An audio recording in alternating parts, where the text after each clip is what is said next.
Saya mendengar sesuatu yang aneh saat bekerja di shift malam. Ini adalah malam yang seharusnya biasa saja.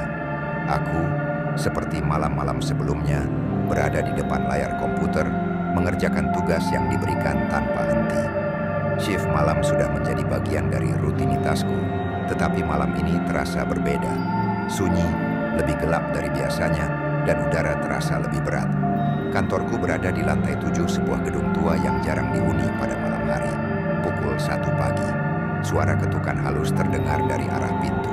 Aku melirik jam dinding dan langsung berpikir, siapa yang masih ada di sini? Semua orang sudah pulang. Aku berjalan menuju pintu dengan hati-hati. Pintu kaca bening memperlihatkan koridor panjang yang seharusnya kosong.